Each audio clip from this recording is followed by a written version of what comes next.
It's the Security Weekly News. It's episode 449 on Friday, the 7th of February. I'm Doug White. I'm back from the great beyond. Welcome to the show. And no, it wasn't rehab.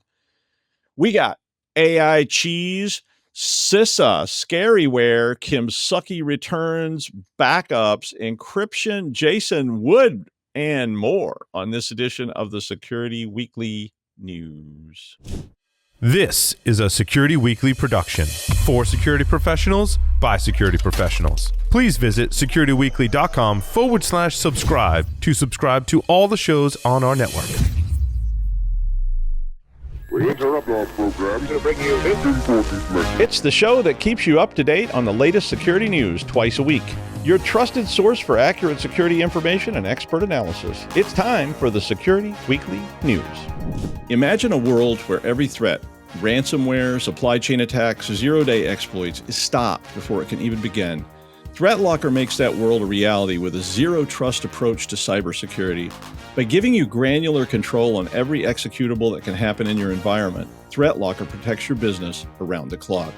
No more guessing, no more gaps, just rock-solid protection that keeps your operations running smoothly and your data secure. Discover how ThreatLocker's least privilege approach can safeguard your organization against known and unknown threats. Take the first step toward total peace of mind. Visit securityweekly.com/threatlocker today.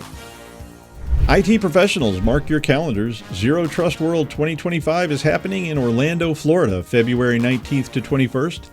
This event is tailored for IT leaders and cybersecurity experts who want actionable insights on zero trust strategies, practical solutions for modern threats, and meaningful connections with industry peers. Plus, take advantage of hands-on cyber hero boot camps, expert-led sessions, and the chance to earn CPE credits and your cyber hero certificate. Save $200 on your in-person registration using discount code ZTWSW25 at securityweekly.com/ZTW2025. Reserve your spot now. Yeah, all right, from the island of Elba, it's the Security Weekly News. I'm Doug White. Hit that like and subscribe button and leave a comment, or I'll stop this car and we'll turn right around. That's right. Actually, that happened once. My dad really meant it. He was just like, "You kids quit that or we're going back." I was like, "Yeah, sure, Dad." And then we went back. It was like, "That's it. We're not going to Six Flags." Like, what? Yeah.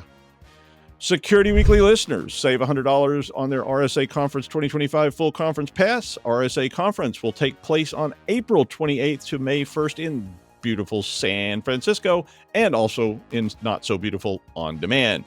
To register using our discount code, please visit securityweekly.com/RSAC25 and use the code 5U5SEC Weekly.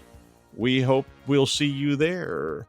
I will also see you at ThreatLocker Zero Trust World in Orlando on the 18th through the 21st of February. Hope to see you there as well. Go to ZTW.com to register for that one. And yes, I have a costume.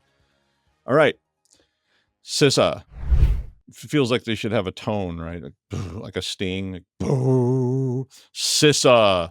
The U.S. Cybersecurity and Infrastructure Agency added 4 vulnerabilities to the KEV, which is the known exploited vulnerabilities catalog that we all know. And you can say it whichever way you like, depending on how much time you have. Federal agencies and, they certain people are required to do things. Other people probably just should. But CISA is encouraging everyone to patch these vulnerabilities as soon as possible, because if they're in the KEV, that means they're being exploited. The 2 flaws they really were, stressing in this article, one of them impacts the .NET framework, and the other one is the Apache OFBiz app. And both are being obviously marked as actively exploited.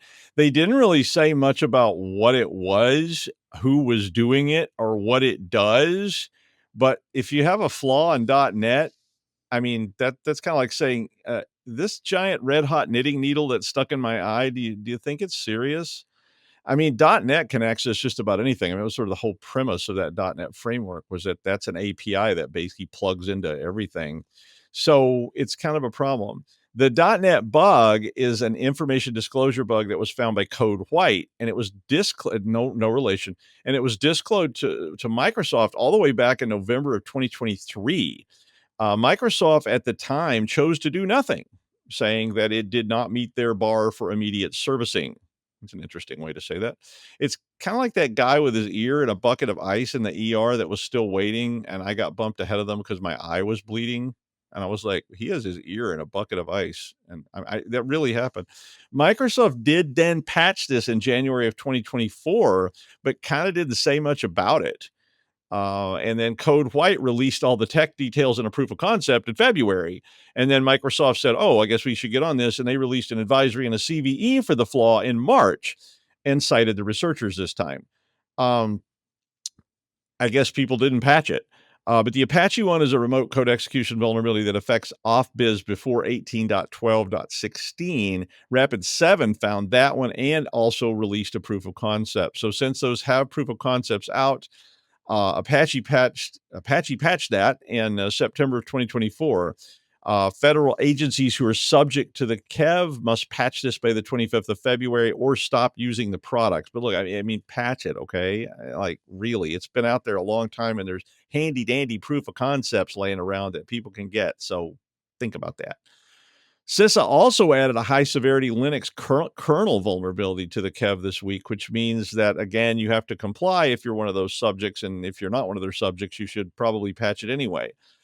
Google did issue a patch for the flaw on their devices, and basically this flaw would allow people to escalate privileges on Linux operating systems, and of course, Android and Pixel both use Linux operating systems, so a big problem. It was called an out-of-bounds write weakness in the USB video class, and I honestly had no idea what that was. I mean, I get some of the terms, but I didn't know exactly what that meant. But it basically means that if a driver doesn't handle video frames properly in this very specific file, which is called uvcdriver.c, then it can lead to memory corruption. So they can use that file to corrupt memory, which means they can overwrite memory, which means they can execute arbitrary code in the kernel. And if that doesn't scare you, well, I mean, they could make a whole horror series about that, just like your kernel being corrupted, the kernel's being corrupted from inside the house, kind of thing. And this flaw is being actively exploited. So you might want to check it out.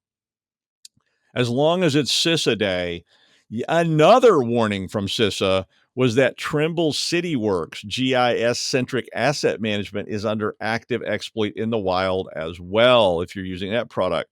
This vulnerability is a deserialization of untrusted data problem, which, again, could allow remote code execution, which is, to me, 3 words you never want to hear. The flaw affects CityWorks and CityWorks with Office Companion. There are patches for this as of the 29th of January. So if you haven't, been on top of this, you might want to check it out. And CISA said that it was being weaponized in real-world attacks.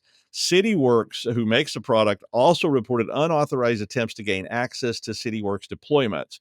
The vulnerability is being exploited to drop a Rust-based loader that launches good old Cobalt Strike and a Go-based remote access tool named vShell, and a bunch of other unidentified payloads. And of course, if they have Cobalt Strike and vShell, they can drop anything. So far, they have not revealed who the attackers may be, but they are strongly encouraging you to patch before you get to find out who they are. All right, enough CISA. Now, I had to read this because I'd never heard the term scareware before. I mean, I could guess, I guess, what it meant, but I didn't know. I just thought not seeing the term. I mean, I see things all the time that are really super scary to me, like object-oriented COBOL, or say an assignment to write a recursive in Malbolg, or however you say that. But I kind of wondered what they meant. I mean, Windows NT 4.0 was scary. OS 2 was scary. OS 400 can even be scary if you had 1-2 martinis last night and you're staring at that green screen trying to type STRSQL really fast to get DB2 going. But what is scareware in this context? Apparently, it's those scams that are usually called tech support scams, where you get a web page pop-up box or something telling your elderly neighbor to call this number because they've been hacked and their computer is being used to pursue world domination in Tanzania. So you better call right away. And then some handy guy named Rupert happily helps you install LogMeIn or something like that so they can remove the hack. And then they drain your bank account, all that kind of good stuff. Well, apparently Edge, if you don't know what Edge is, it's the Microsoft browser that actually begs you not to use something else. I had to I built this computer I'm using now over the weekend. My other one just totally went up in smoke, and I built a new one, and so I had to reinstall, and of course the browser that comes with Windows was Edge, and I went to Edge and typed Brave, and it immediately said, "Why use Brave when you could use Edge?" And I was like, the more you beg me, the more I want to not use you. That's just my personal. I know it's a twisted world, but the more you beg me to please use Edge, it's great. But anyway, Edge is apparently rolling out Scaryware blocking AI. Okay, I mean, so you three people over in the corner have got it. But I might have seriously considered this when my dad was alive. I mean, we had a policy between me and him that was like, if anything pops up on your screen trying to get you to do something, just call me. Okay, I'll always answer. And then I would log into his computer, would log me in, and then said, "No, Dad, you're not infected with the go-go robo virus, and you need to call a number in Trinidad and Tobago for help. You aren't, I assure you." But maybe this would have helped. I mean, it might have been a browser I would have used for people that I considered sort of at risk. I mean, my dad wasn't stupid. I mean, he was like a high level executive, but he had some kind of weird tech block thing. Ask him a question about payroll management, and he'd talk to you for 3 hours. But, say when a box pops up and says, "Call Rupert," he, okay, I guess I'll call him. This is like, the computer told me to.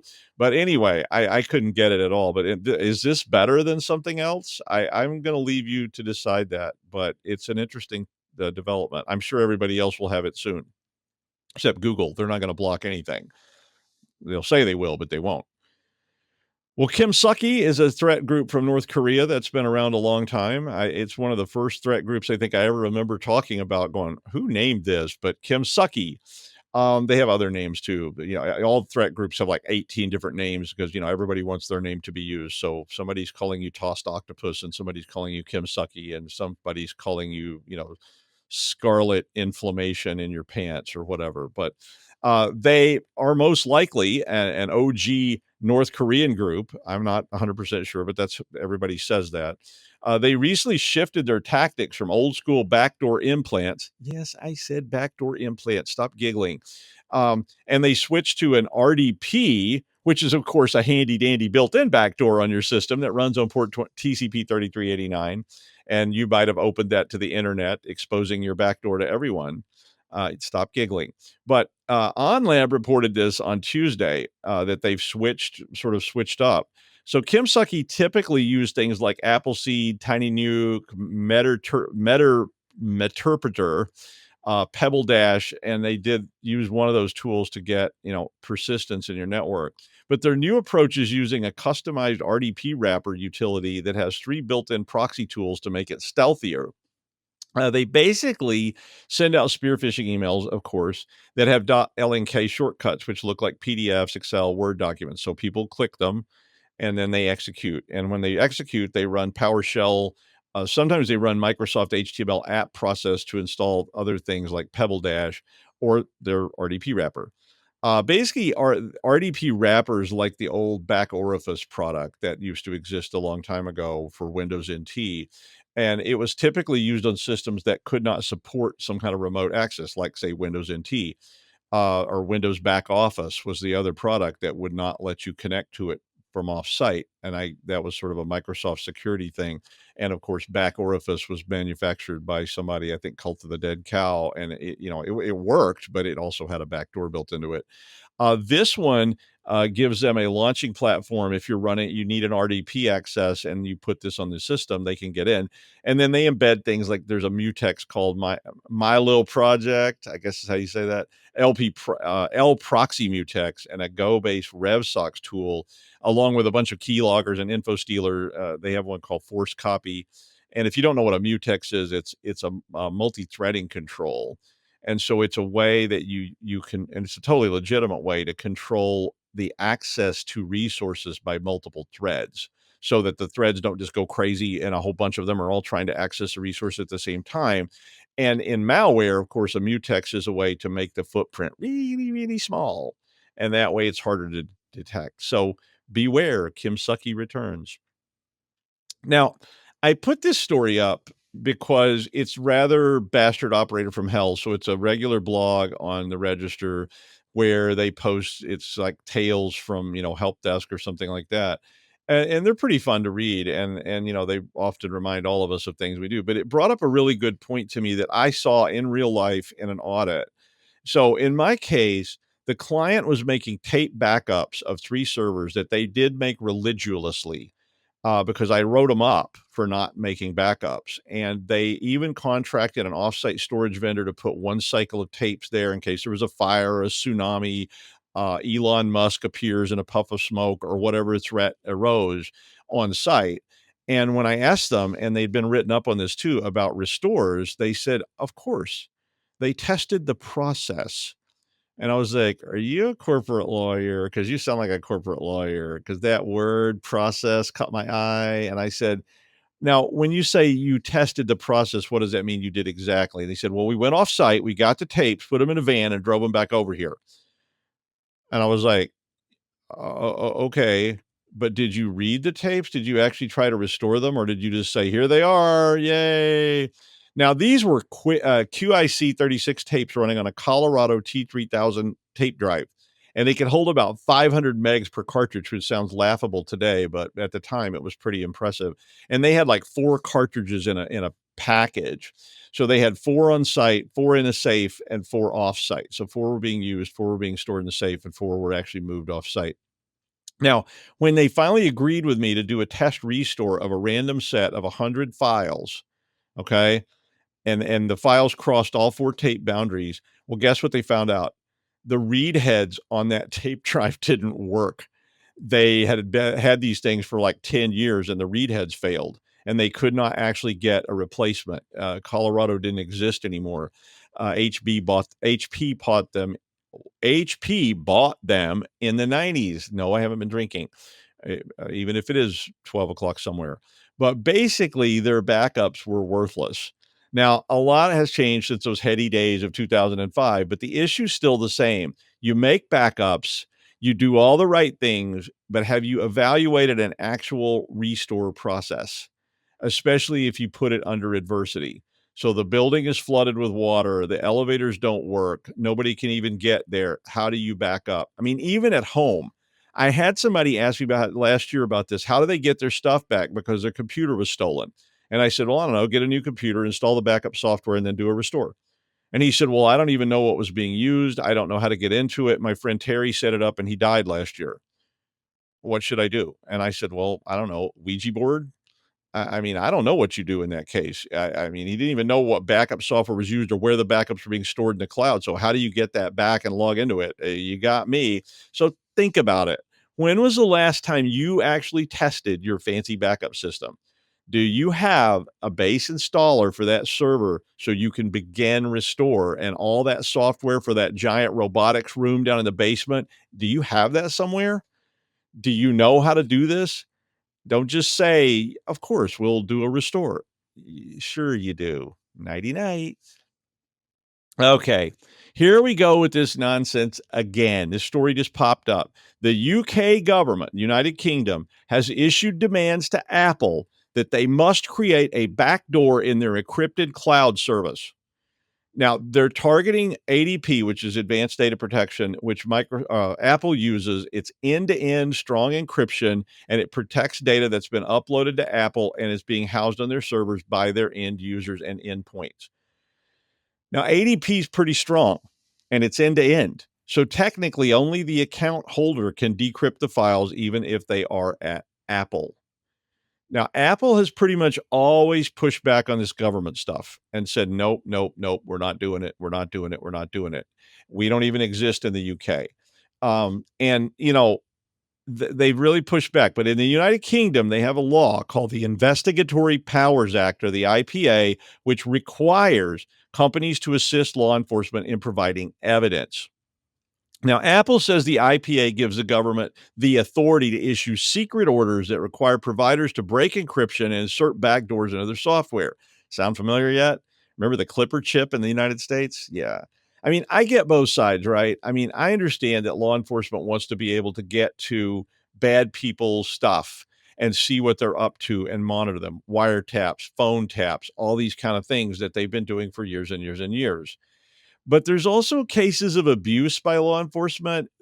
There's cases of unwanted people bursting into offices in, say, the federal government and demanding access to your personal information. Privacy's tough. Everybody wants privacy until they find out that that guy that lives next door might be a terrorist or something. And then, they want no privacy.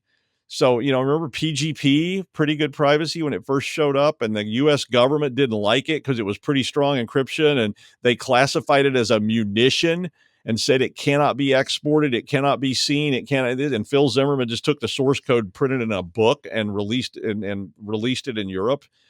And then it was like free speech, and all this. It's very messy. So I don't know what the answer is here. I think these things are probably futile anyway, because if I was doing this stuff, I would be double encrypting everything anyway, because I don't trust Apple and I don't trust the government. So I'd be encrypting stuff on my end, letting their encryption encrypt it again. And then good luck. You can break their encryption with a backdoor and my stuff's still encrypted anyway. And, you'll take my encryption when you pry it from my cold, dead programming fingers kind of stuff, right? Anyway, I don't know the answer, but it is a fairly interesting problem. Now, I wanted to say that we are very lucky that we suddenly got a good friend of ours back from the great beyond.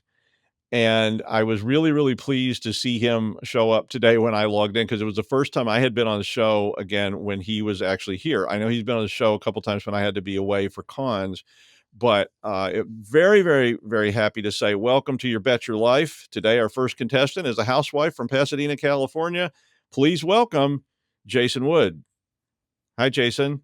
Are you Hey, there? everybody. Yeah, I'm Uh-oh. here-ish. We had a power outage followed by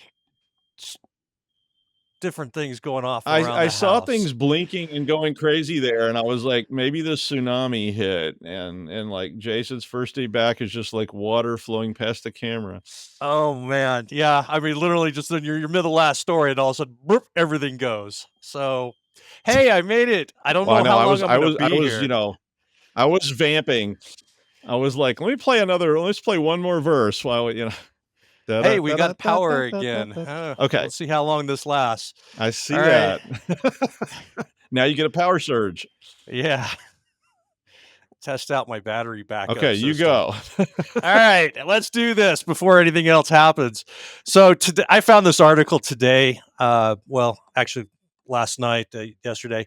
A couple of different places. I went on to the Wired article, which basically has this hopeful kind of tone, which is despite catastrophic hacks, ransom payments dropped dramatically last year. And you think, yay, the bad guys are being less successful. This is just what I wanted, good news, right? At least that is what a firm named Chain Analysis is reporting. Now, they do trace activity on cryptocurrency blockchains, and they've been doing this for a while. So they released their annual crime report, as they're calling it, e-crime. I don't know how you want to put that. E-crime was CrowdStrike World for me, which covered this particular finding. Now, this is not to say that it was really a bad year for ransomware operators, because like one victim paid out $75 million, that which apparently was a record. And a total of 814 million was still paid out in total. So, it was a bad year. We went down. We only collected almost $1 billion. But it is less than the 1.25 billion that they collected in 2023. So, yay, good news, sort of, maybe. Yeah. One of the things that they did observe is most of that drop occurred in the last half of 2024. They started off at a pretty good clip, getting good payments going and things like that. And then it was the last half of the year, the last 6 months, where things really dropped off. They cite some various things that could have had an impact on this and caused the drop. First is, some law enforcement actions that started occurring at the beginning of 2023. The groups kind of rebounded from that and continued on. We had some people from Black Cat or Alfie who were picked up by the police. We had infrastructure taken down. I can only imagine how the individuals in these groups are kind of feeling as they realize law enforcement is getting a little bit closer to them and picking up people that they know, and they're getting arrested. So you start, how does your productivity do when you have the threat of law enforcement breathing down your neck? Uh, Probably starts dropping off a little bit. And, I have wondered, as you see them turn some of these groups or start making arrests, what information do they have inside of here? Like, who's the informant? Kind of like, what was it, Lulzsec? They were making all this noise, but for quite a while, towards the back half of that activity, they had somebody on the inside who was helping them gather information. Expect the same tactics are at play here. So, yeah, hard to work when you're expecting a visit from law enforcement anytime now. Also, Wired observed that, one thing that can impact some of this activity is like when Black Cat did a runner on their affiliate who actually performed the attack against against Change Healthcare. Change Healthcare paid out $22 million to the ransomware group, and rather than share the proceeds, somebody decided to take the money and run and not share it with their affiliate. Now that has to play down the willingness of somebody to do future attacks. If they want to stay in ransomware, they've got to find new tools. They've got to find new infrastructure, somebody that they feel like is probably going to pay them, or they got to build it on their own. All of that's going to take time. Um, this is one of the things that fascinates me about this whole criminal enterprise type of thing, where we get affiliates and they vouch for people that, yeah, this is a legit crook over here, and these guys are legit crooks over here, and they'll actually pay you when they receive the money on your behalf. But yeah, so they've got to basically trust each other somehow, even though knowing everybody is basically dishonest in this process. And in this case, a bunch of attackers got burned for millions of dollars. So, boy, that's going to leave a mark. The article also noted that as people get arrested or as things ebb and flow, more experienced players may leave and take up housing get new housing accommodations in their local government's prisons and stuff like that. And the newcomers just aren't as good at first. Well, there's a shocker for you. You bring somebody new on in tech, and it takes them a while to get spun up and figure out what they're doing. So instead of the victims paying out millions of dollars in extortion money, they end up paying out tens of thousands of dollars instead, which is still a really bad day, but nothing like paying out a couple of $1 million to hopefully get your payments back. All this sounds kind of nice, though. I mean, hey, we've got inexperienced bad guys, we've got law enforcement doing stuff, we've got a decrease in payments by 30 some percent. Hooray, I guess. But recorded future is quoted. This is a metric of just the number of the amount of payments that have gone out, not a metric of how many intrusions are going on. And recorded future is quoted as saying that they tracked 4,634 attacks in 2024 versus 4,400 in 2023. So we have more attacks, but less money going out. So it's still a bad day for the defenders. They're still getting beat up. So I'm definitely not going to declare any victory, particularly not over a bad 6 months for the bad guys. This is an attractive proposition to folks that don't worry about things like the ethics of extortion and holding people's businesses hostage and things like that.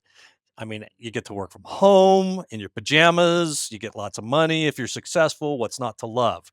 Though you never know. Maybe they've gotten return to office mandates as well by some of these groups. I mean, I don't know. How businesslike are these folks? Anyhow, they did quote chain analysis data from previous years, and they showed that like in 2021, the thieves picked up $1.07 billion, and then in 2022 that drops to 655 million. Then 2023 it goes up to 1.25 billion.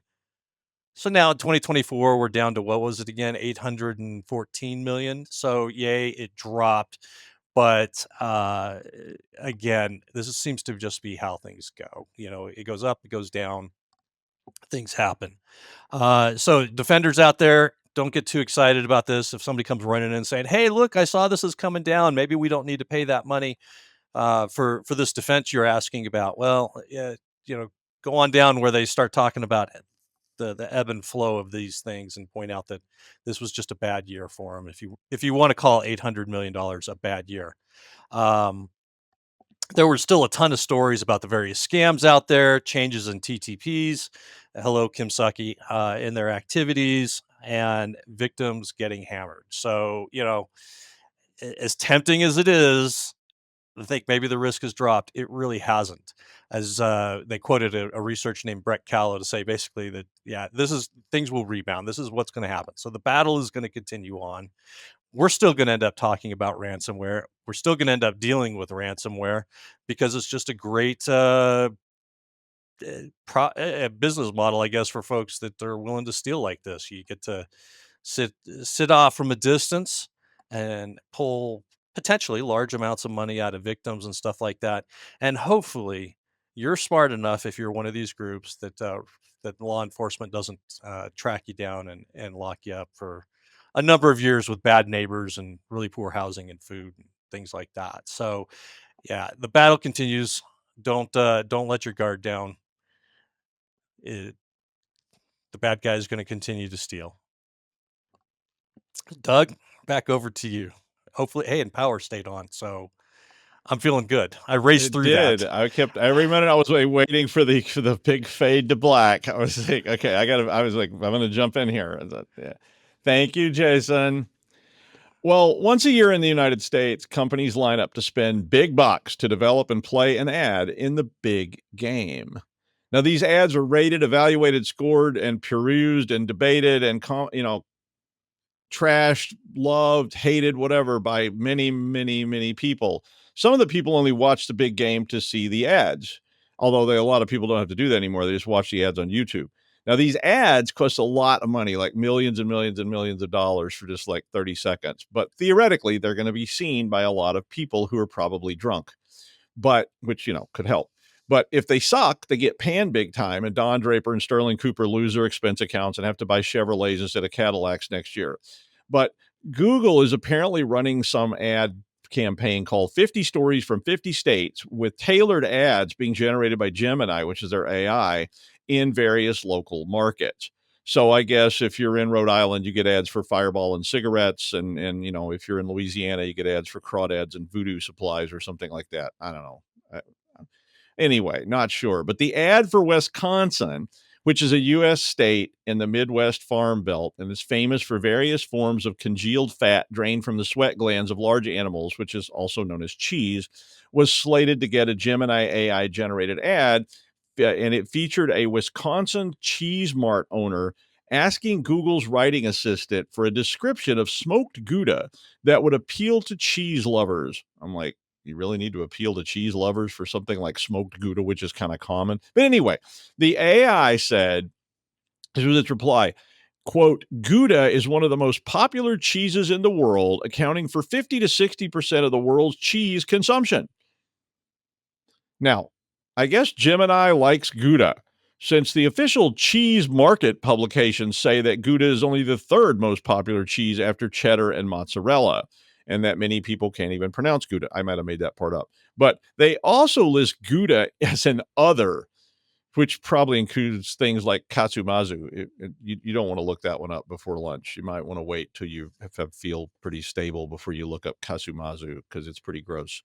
But the revision to the ad now just says, Gouda is one of the most popular cheeses in the world. Okay. I hope that was worth $1 million. But, it's shaping up to be a cheese battle royale, I guess, with the French, the Italians, the British, and everybody else who makes cheese all lining up to take on Wisconsin, over who has the best cheese according to an AI that, is notoriously missing taste buds. Now, I don't know if you remember this, but I remember when Mr. Data got those emotion inserts and the anatomically correct fitting bits and all that stuff, and then Tasha Yar and all that, and we all know how that turned out, right? So I don't know about AI cheese reviews, but it's probably not going to end well. That's the news. Thank you, Jason, and I will see you next time on the Security Weekly News.